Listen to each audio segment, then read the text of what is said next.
आज हम BA second semester psychology के paper basic research methodology and statistics से 100 मोस्ट रिपीटेड एमसीक्यू जो लेकर आए हैं, जो कि पेपर में हर साल रिपीट हुए।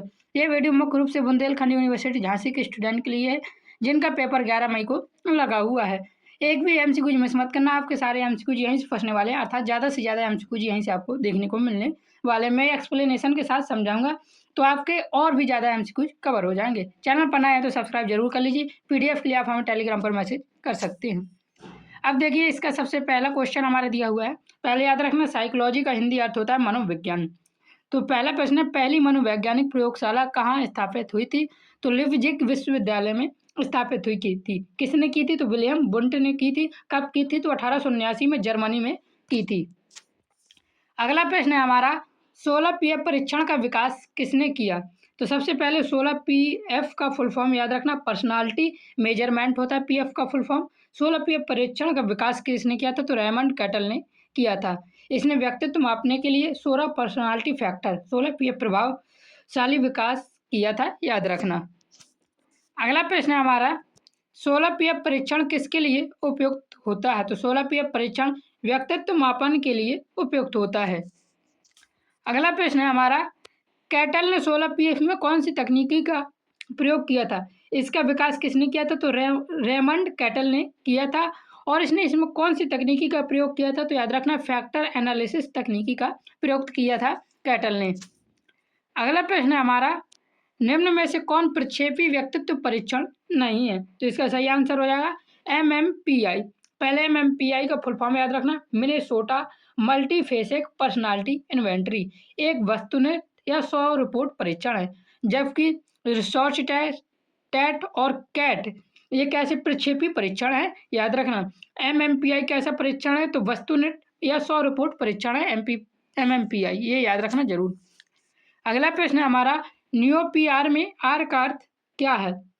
तो नियोपीआर का पूरा नाम नियो पर्सनालिटी इन्वेंटरी रिवाइज्ड है। यहाँ पे तो आर का अर्थ क्या हो गया? रिवाइज्ड हो गया। नियो PIR का फुल फॉर्म याद रखना, नियो पर्सनालिटी इन्वेंटरी रिवाइज्ड इसका फुल फॉर्म है। बार बार पेपर में पूछा गया है फुल फॉर्म भी।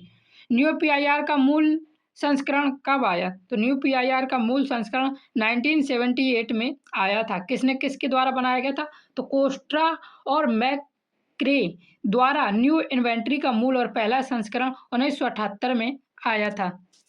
अगला प्रश्न है हमारा, निम्न में से कौन 16 पीएफ का प्राथमिक कारक नहीं है? तो इसका सही आंसर क्या हो जाएगा हमारा?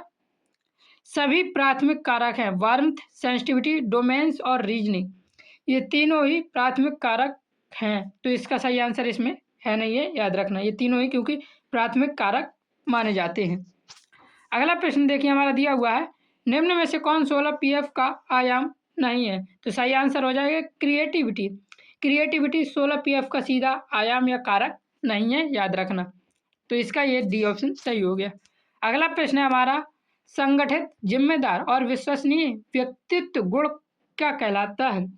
तो इसका हमारा सही आंसर हो जाएगा कर्तव्य निष्ठा कहलाता है। संगठित, जिम्मेदार और विश्वसनीय व्यक्तित्व गुण कर्तव्य निष्ठा कहलाता है। अगला प्रश्न है हमारा, कल्पनाशीलता और विचारों में लीन रहने की विशेषता क्या कहलाती है? तो कल्पनाशीलता और विचारों में लीन रहने की विशेषता अमूर्तता कहलाती है। 16 पीएफ मॉडल में जो लोग कल्पनाशील होते हैं और अपने विचारों में खोए रहते हैं, उन्हें अमूर्तता या फैक्टर M की श्रेणी में रखा जाता है। याद रखना, किस श्रेणी में रखा जाता है अमूर्तता को? तो फैक्टर M की श्रेणी में रखा जाता है। पेपर में ये भी पूछ लिया जाता है। अगला प्रश्न है, मनोविज्ञान में सांख्यिकी का मुख्य उद्देश्य क्या है? तो मनोविज्ञान में डेटा का विश्लेषण, निष्कर्ष निकालना और व्यवहार समझना, ये तीनों ही मनोविज्ञान में सांख्यिकी के मुख्य उद्देश्य है। मनोविज्ञान में सांख्यिकी का उपयोग डेटा का विश्लेषण करना, परिकल्पनाओं का परीक्षण कर निष्कर्ष निकालने और मानव व्यवहार के पैटर्न को समझने के लिए किया जाता है। तो इसका सही आंसर उपयुक्त सभी हो गया। अगला प्रश्न है हमारा, प्रथम बुद्धि परीक्षण का विकास किसने किया? तो इसका सही आंसर हो जाएगा अल्फ्रेड बाइनेट ने। बीने या अल्फ्रेड बाइनेट या अल्फ्रेड बीने कहते हैं, और साथ में इनके थियोडर साइमन थे। इन्होंने 1905 में बच्चों की पहचान के लिए दुनिया का पहला व्यवहारिक बुद्धि परीक्षण, प्रथम बुद्धि परीक्षण का विकास किया था। किसने किया था? याद रखना, अल्फ्रेड बिने या बिनेट और थियोडर साइमन ने 1905 में किया था। डेट भी याद रख लेना। अगला प्रश्न है हमारा, स्टैनफोर्ड बायनेट परीक्षण का उद्देश्य क्या है? तो इसका सही आंसर हो जाएगा सीखने की अक्षमताओं का निदान करना। अगला प्रश्न दिया हुआ है, औसत आईक्यू स्कोर कितना माना जाता है? तो औसत आईक्यू स्कोर 100 माना जाता है। अगला प्रश्न दिया हुआ है, आईक्यू क्या मापता है? तो आईक्यू समान बुद्धि स्तर को मापता है। अगला प्रश्न है हमारा, आईक्यू का सूत्र क्या है? तो आईक्यू का सूत्र है MA/CA × 100, अर्थात मानसिक आयु बटे वास्तविक आयु गुणे 100। ये आईक्यू का सूत्र होता है। अगला प्रश्न है हमारा, सांस्कृतिक निष्पक्ष बुद्धि परीक्षण का उद्देश्य क्या है? तो विभिन्न संस्कृतियों में बुद्धि मापना सांस्कृतिक निष्पक्ष बुद्धि परीक्षण का उद्देश्य है। अगला प्रश्न दिया हुआ है, संस्कृति निष्पक्ष परीक्षण क्यों महत्वपूर्ण है? तो संस्कृति पूर्वग्रह कम करने के लिए, समान अवसर देने के लिए और वैधता सुनिश्चित करने के लिए संस्कृति निष्पक्ष परीक्षण आवश्यक है और महत्वपूर्ण है। अगला प्रश्न है हमारा, निम्नलिखित में से कौन संस्कृति निष्पक्ष परीक्षण का उदाहरण है? तो इसका सही आंसर हो जाएगा रेवंस प्रोग्रेसिव मैट्रिक्स एक सांस्कृतिक निष्पक्ष परीक्षण का उदाहरण है। अगला प्रश्न दिया हुआ है, WAIS-4 की आयु सीमा क्या है? तो 16 से 90 वर्ष है। इसका फुल फॉर्म याद रखना, बैचलर एडल्ट इंटेलिजेंस स्केल, जिसे WAIS-4 भी कहते हैं। विशेष रूप से 16 से लेकर 90 वर्ष तक के वयस्कों और बुद्धों की वृद्धि मापने के लिए ये डिजाइन किया गया है, WAIS-4 या WAIS-4 या WAIS-4।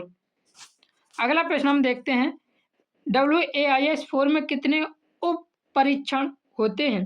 तो इसमें 15 उप परीक्षण होते हैं, जिनमें 10 मुख्य और 5 पूरक होते हैं। अगला प्रश्न है हमारा, निम्न में से कौन WAIS-4 का घटक नहीं है?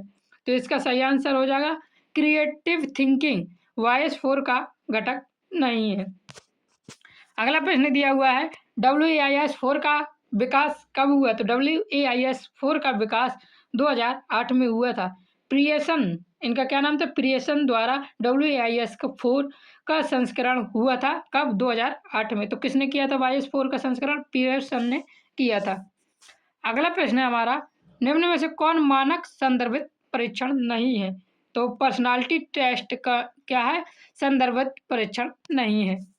अगला प्रश्न दिया हुआ हमारा, बुद्धि परीक्षण की सीमा क्या है? तो बुद्धि परीक्षण की सीमा सांस्कृतिक पक्षपात है।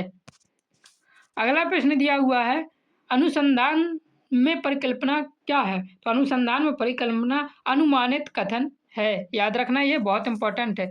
अगला प्रश्न दिया हुआ है, मूल परिकल्पना को क्या कहा जाता है? वेरी वेरी इंपॉर्टेंट क्वेश्चन है। तो मूल परिकल्पना को शून्य परिकल्पना भी कहा जाता है। अगला प्रश्न दिया हुआ है, जो परिकल्पना शून्य अंतर बताती है उसे क्या कहते हैं? तो जो परिकल्पना शून्य अंतर बताएगी तो उसे क्या कह देंगे? शून्य परिकल्पना कह देंगे। अगला प्रश्न दिया हुआ है, जब सत्य शून्य परिकल्पना को अस्वीकार किया जाता है तो वह क्या कहलाता है? तो इसका सही आंसर हो जाएगा टाइप 1 एरर कहलाता है। जब सत्य शून्य परिकल्पना को अस्वीकार किया जाता है तो वह टाइप 1 एरर कहलाता है। अगला दिया हुआ है, टाइप 2 त्रुटि एरर क्या होती है? अर्थात टाइप 2 त्रुटि क्या होती है? तो इसका हमारा सही आंसर हो जाएगा क्या हो जाएगा इसका? असत्य शून्य परिकल्पना को स्वीकार करना टाइप 2 त्रुटि है। अगला प्रश्न देखिए दिया हुआ है, अनुसंधान में स्वतंत्र चर क्या होता है? तो अनुसंधान में स्वतंत्र चर परिवर्तित किया जाने वाला चर होता है। अगला प्रश्न दिया हुआ है, आश्रित चर क्या होता है? तो परिणाम स्वरूप बदलने वाला चर आश्रित चर कहलाता है। अगला प्रश्न वेरी वेरी इंपॉर्टेंट, ऐसा चर जो अध्ययन का हिस्सा नहीं है लेकिन परिणाम को प्रभावित करता है क्या कहलाता है? तो ऐसा चर जो अध्ययन का हिस्सा नहीं है लेकिन परिणाम को प्रभावित करता है वह बाहरी चर कहलाता है। याद रखना, बहुत बार ये पूछा गया है। अगला प्रश्न है, अनुसंधान में नियंत्रण समूह का उद्देश्य क्या है? तो अनुसंधान में नियंत्रण समूह का उद्देश्य तुलना करना है। अगला प्रश्न देखिए दिया हुआ है, प्रयोगात्मक विधि में नियंत्रण क्यों आवश्यक है? तो प्रयोगात्मक विधि में कारण प्रभाव संबंध ज्ञात करने के लिए नियंत्रण आवश्यक है। क्वेश्चन नंबर 37, अनुसंधान में सैंपलिंग क्यों आवश्यक है? तो अनुसंधान में सैंपलिंग समय बचाने के लिए, लागत कम करने के लिए और पूरी जनसंख्या का अध्ययन कठिन होने के कारण अनुसंधान सैंपलिंग आवश्यक है। अगला प्रश्न है 38 नंबर, निम्नलिखित में प्रतिचयन विधियों में कौन सी प्रायिकता विधि है? तो सरल यादृच्छिक प्रतिचयन विधि एक प्रायिकता विधि है। या यहाँ से याद भी रख लेना, यादृच्छिक हमेशा प्रायिकता में यूज होता है। अगला प्रश्न है हमारा, निम्नलिखित में से कौन असंभाविक प्रतिचयन नहीं है? तो स्त्रीकृत प्रतिचयन असंभाविक प्रतिचयन नहीं है। अगला क्वेश्चन नंबर 40, नमूना किसका उपसमुच्चय होता है? तो नमूना जनसंख्या का उपसमुच्चय होता है। याद रखना, नमूना उस बड़ी आबादी या जनसंख्या का एक छोटा उपसमुच्चय होता है जिसका अध्ययन किया जाना है, याद रखना। अगला प्रश्न दिया हुआ है, विश्वसनीयता का अर्थ क्या है? तो विश्वसनीयता का अर्थ है परीक्षण की स्थिरता, हर बार परीक्षणता में स्थिरता रहे। विश्वसनीयता का अर्थ है यदि कोई परीक्षण एक ही व्यक्ति बार बार किया जाए तो वह हर बार समान और स्थिर रहे। अगला प्रश्न है हमारा, जब परीक्षण वही मापता है जिसका उद्देश्य रखता है तो उसे क्या कहते हैं? जब परीक्षण वही मापता है जिसका उद्देश्य रखता है उसे वैधता कहते हैं। वैधता का अर्थ है परीक्षण की सटीकता, यानी परीक्षण वास्तव में उसी गुण को माप रहा है जिसे मापने के लिए उसे बनाया गया है, तो उसे वैधता कहते हैं या वैलिडिटी कहते हैं इंग्लिश में। अगला प्रश्न है हमारा, एक वैध परीक्षण सदैव क्या होगा? तो जो एक वैध परीक्षण है वह सदैव विश्वसनीय होता है। अगला प्रश्न दिया हुआ है, रूप वैधता या फेस वैलिडिटी का अर्थ क्या है? इंग्लिश में पूछा जाता है फेस वैलिडिटी का अर्थ क्या है? तो परीक्षण वही मापता प्रतीत हो जो उसे मापना चाहिए, ये रूप वैधता फेस वैलिडिटी का अर्थ है। अगला प्रश्न है हमारा, विषयगत वैधता का अर्थ क्या है? सामग्री डोमेन कवर करना विषयगत वैधता का अर्थ है, याद रखना, वेरी वेरी इंपॉर्टेंट है। सारी क्वेश्चन इंपॉर्टेंट है, अगर आपने ये कर ली तो आप ज़्यादा से ज़्यादा क्वेश्चन सही कर पाएंगे। मानकीकरण का उद्देश्य क्या है? परीक्षण को समान परिस्थितियों में लागू करना मानकीकरण का उद्देश्य है। 47 नंबर प्रश्न है, कोएफिशिएंट अल्फा किसका प्रकार है? तो कोएफिशिएंट अल्फा विश्वसनीयता का प्रकार है, याद रखना ये। अगला प्रश्न क्वेश्चन नंबर 48, अनुसंधान समस्या क्या होती है? तो अनुसंधान समस्या अध्ययन का विषय होती है, याद रखना, बहुत इंपॉर्टेंट है। अगला प्रश्न क्वेश्चन नंबर 49, पायलट अध्ययन का उद्देश्य क्या है? पायलट अध्ययन का उद्देश्य है शोध प्रक्रिया का परीक्षण करना, पायलट अध्ययन का उद्देश्य है। क्वेश्चन नंबर 50 है, गुणात्मक अनुसंधान किस पर आधारित होता है? गुणात्मक अनुसंधान अनुभव और वितरण पर आधारित होता है। मैंने आपको यहाँ तक 50 मोस्ट रिपीटेड एमसीक्यूज करवा दी। अगले 50 एमसीक्यूज के लिए आप हमें टेलीग्राम पर मैसेज करेंगे, ये पीडीएफ बिल्कुल फ्री है, मैं आपको प्रोवाइड कर दूंगा आंसर की के साथ, और आंसर की के साथ आपकी एक्सप्लेनेशन भी होगी। चैनल पर नए हैं तो सब्सक्राइब कर लीजिए, बेल आइकन दबा लीजिए। पीडीएफ के लिए आप हमें टेलीग्राम पर मैसेज जरूर करें, और सब्जेक्ट की पीडीएफ पेड है, एमसीक्यूज की पीडीएफ बस फ्री है। चैनल को सब्सक्राइब जरूर कर लें। जय हिंद, जय भारत, राधे राधे।